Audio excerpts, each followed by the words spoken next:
Hello, my friends, and welcome back. Thank you very much for being with me again today.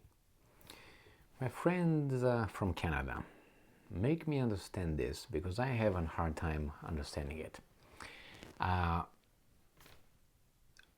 When I was outside of the United States of America, maybe my lack of knowledge did not allow me to know the Canadian troops' sacrifices in the First World War, Second World War, but I've never heard of the Canadian troops being, and I don't mean to insult anybody. Let's start from this one. If I would like to, I would tell you straight, sucks. But I'm not telling you that. I'm just honest.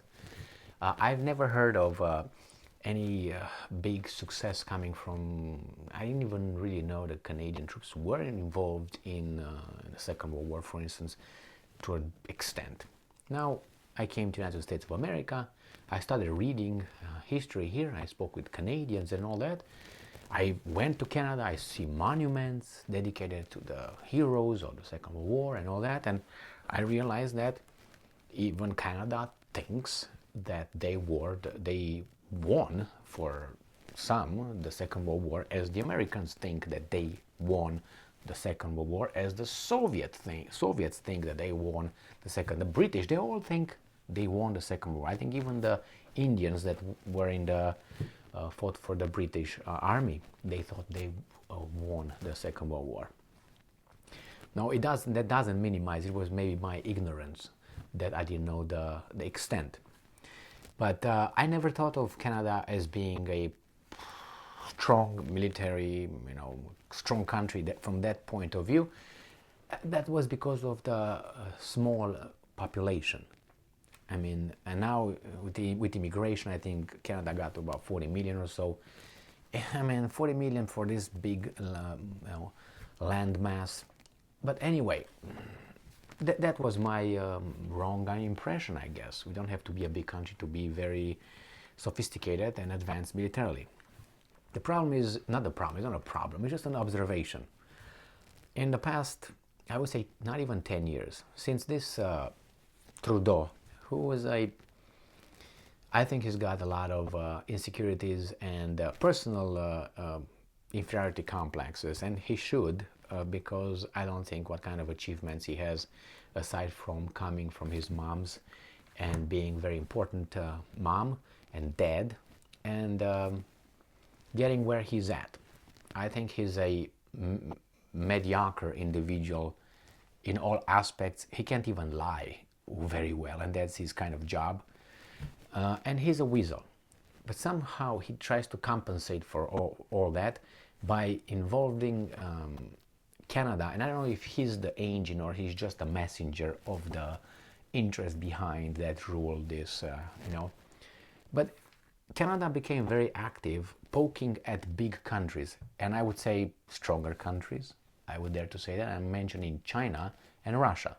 I mean, I don't want to hurt anybody's feelings, but I don't think that if, let's say, United States will disappear tomorrow, let's say as a country, doesn't exist, never existed, I think Canada will change its tune and tone very much with everybody, not only with China and Russia, but that's my assessment. And I don't know if it's pushed from behind or what interests are behind pushing Canada into getting involved in East China Sea, getting in a verbal scuffle with China regarding that CEO, owner, whatever, 5G, whatever it was, Huawei something. Remember, she was arrested at the orders of the boss down south. And then those guys said, yeah, okay, we're going to arrest your boys. They arrested 2 spies, according to the Chinese. Why? Because China is not intimidated by Canada. Canada thinks that China should be, but China actually should not. China knows that Canada is behind the United States, even though, as I said, I'm not here to hurt anybody's feelings, but anyway. So we have this, and the part of the evidence is the balloon issue. A balloon just flew off whomever and entered Yukon, your territory, Yukon, and Trudeau ordered it to shut down. Who went up there and shot that balloon down? Canada's air forces? No. It was a foreign country's forces, airplanes flying over there and shooting down. I don't want to hear we're in a defense alliance here in the north. You don't understand. It's not like that, because I guarantee you, and the evidence is, when the Americans had their airspace violated by balloons, it was no Canadian airplanes shooting it down. It was, again, Americans. So that tells me that someone else's female dog here, if you know what I mean. Well, that's going to get probably Canada in trouble, not get in trouble as long as the United States is still like this. But a lot of things could happen to this country, unfortunately. I foresee that, because it can't continue with this kind of, we're better, we're the victims, you're the oppressors, and you owe me kind of things. Better in Canada because, anyway. So now what happened? Canada got involved in Ukraine-Russia scuffle. Gladly got involved. Again, if it would be between Russia and Canada, again, I think that Russia would dominate Canada. That's like in football. I think, Real Madrid will beat, Omonia Nicosia. Okay, let's put it this way. That's what I think. Doesn't mean that Canada is weak or something, but I think it's weaker than these guys. But anyways, behind the big boss. So what did they do? They placed the Canadian government, this wizard with his group of idiots. I saw them. Such a group of weak people. The people that you would not hang out with in college or high school. People that you would not invite to parties, people that you would not invite, get them in your sports team whatsoever, because they had two left legs or two left hands. No offense to the ones with the left hand, but it's an expression, okay? And nevertheless, it seems like I look at them, they barely know how to walk. I think if you just flinch at them, they start crying and going to their safe space over there and soiling their freaking underwear, dirty underwear, not clean, because they don't wear clean, they're too lazy. Anyway, so let's go and see here what's going on with these guys, with the country of Canada. They decided to show up without being invited. Comes from Ukrainska Pravda from Friday, 24th February. Canada imposes sanctions against Russian deputy prime ministers and Medvedev's family. Prime Minister, that's the communist Trudeau, the drama teacher, whatever he is. But hey, he's your prime minister, he's in charge of you guys, that guy. But hey, why should I talk? I have this semi-conscious, Alzheimer-infested individual being in charge of my life here. On Friday, on the occasion of the anniversary of the full-scale war in Ukraine, Canada introduces a new round of sanctions against Russia.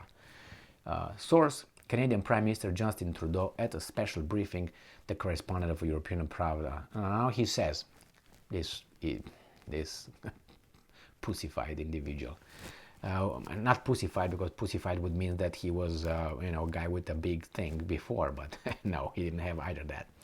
We are announcing new sanctions on 129 individuals and 63 entities, including Russian deputy prime ministers, other members of the office of the President of Russia, members of the Russian military, and those involved in the production of artillery and weapons used in Ukraine, he said.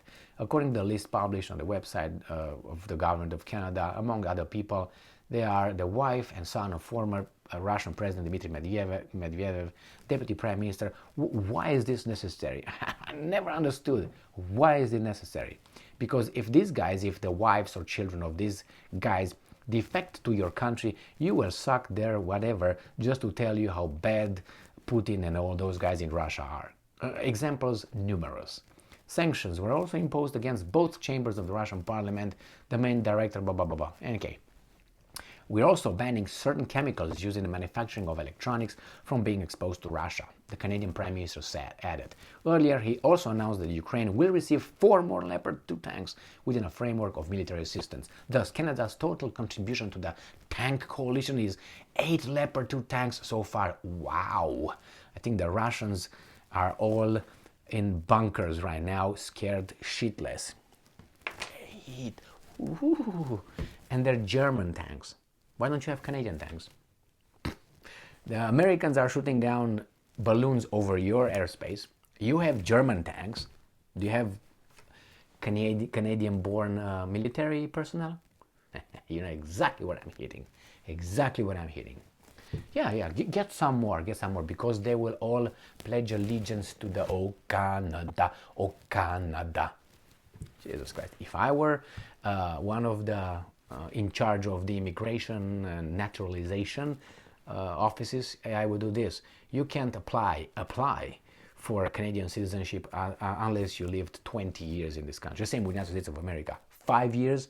Oh yeah, in 5 years you will understand American culture and the system, and you will be a full-fledged loving American. Such a BS. 5 years, 3 years, that's a joke. But hey, it used to be your country. It's your choice to it up. The same with these guys here. Good job, my mate. Good job. That's Australians, but anyway.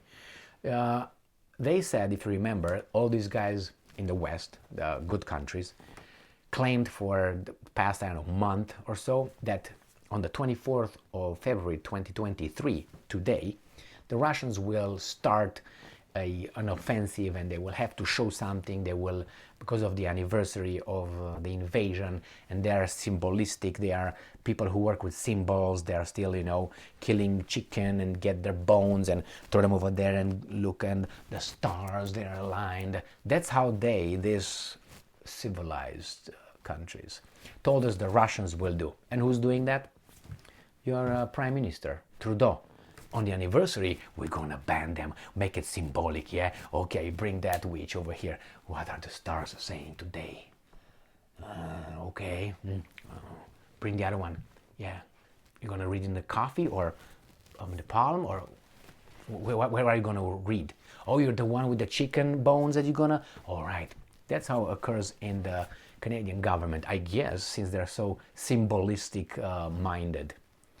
It makes you throw up when you hear and you, Jesus Christ. And these are the ones who make decisions, global decisions, supposedly. At least they make decisions for a country like Canada or United States of America. These people.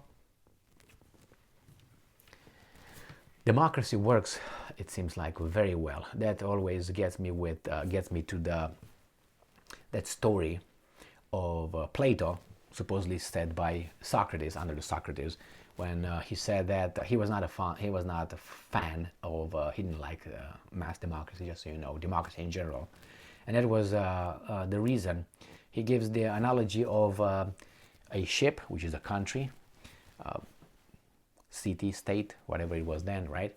A country in this case, and people, it's a storm, the situation outside the country, and there's a storm, and then the people and the crew have to decide who's going to lead the ship out of the whole freaking storm. That is, the leader who has to know shit, And they say, we have, what would you pick? You want to pick the most handsome one, or the most weasel sweet talker, or you would actually get the person who knows the best how to freaking maneuver a ship out of the storm. Which one will be the criteria? Now, in the democratic countries that we have right now, you get the beauty queens, and you get the people with charisma. Well, put the person with charisma to get you out. Hey, I'm gonna do it right now. Right? That's what's gonna be. Gone with the guy with charisma. The same with a doctor. You pick a doctor because he's handsome. Some I do for a fact. They do that. Females pick. Oh, he's so cute. Let's go over there. My God, you go to the person who knows something about it. Not, hey, baby doll, how was your day today? Oh, that's your doctor. Ooh, Jesus Christ. Anyway, so this is the thing with mass democracy. When you have charisma as being the determinant factor in getting elected to lead, we're in big trouble. And you have a mass media that promotes that quality as being the primary quality, primordial, primary, most important quality of the future leaders.